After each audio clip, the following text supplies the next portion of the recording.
Hello WhatsApp guys, কি অবস্থা সবার? আলহামদুলিল্লাহ আমি ভালো আছি। প্রিন্স মামুন লাইলাকে নিয়ে কিছু কথা বলবো, শেষ পর্যন্ত দেখবেন।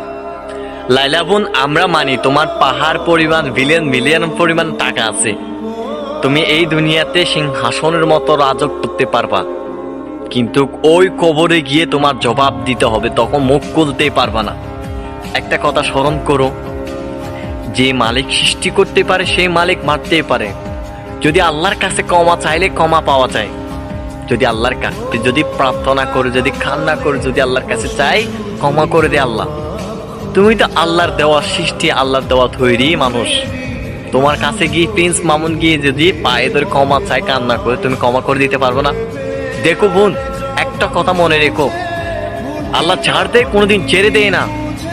প্রিন্স মামুনের মা যখন প্রিন্স মামুন কারাগারে যাচ্ছে, তখন কিভাবে কান্না করতেছে একটা মায়ে বুঝে। একটা সন্তান যদি যখন বিপদে পড়ে, তখন সে মাটা কিভাবে কষ্ট পায়, সে মা কিভাবে কান্না করে।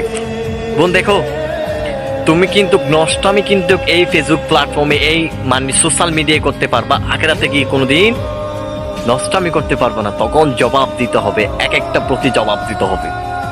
দেখো বোন, তোমাকে হাত জোর করে রিকোয়েস্ট করে বলতেছি, ছোট ভাই হিসাবে প্রিন্স মামুনের মামলাগুলো একবার ক্ষমা করে দাও, হালাস করে দাও, তাকে মুক্তি দাও, তাকে আর তোমার কাছে নিয়ে যেও না। যে মানুষটা তার মা ফ্যামিলিকে নিয়ে সুখে শান্তিতে থাকতে চায়, তাকে থাকতে দাও, আল্লাহর কাছে ছেড়ে দাও, আল্লাহর প্রতি বিশ্বাস করে তা আল্লাহর কাছে ছেড়ে দাও। এটা মনে করে তাকে ছেড়ে দাও বোন। তুমি কিন্তু দুনিয়াতে সবকিছু করতে পারবা, আখেরাতে কিছু করতে পারবা না। হায় রে বোন।